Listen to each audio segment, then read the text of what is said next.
Nginibingelele enhla nasezathi South Africa yonke. Sanibonani bafowethu, nibingelela umkhulu ngejima kwaXulu. Insizwe edabuka lapha enhlanezwe eFriday la ngidabuka khona eMgobhozi isigodi. Bafowethu impilo ilele la. Bafowethu impilo ilele emanzini. Uma ungumuntu ongezwani nale ndawo nongezwani namanzi, izinto zakho ke bafowethu zikude ukuthi zilunge.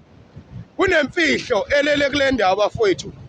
Kunemfihlo bafowethu elana. Ngelinye ilanga usukume sivula izinto zakhe ezivaliwe.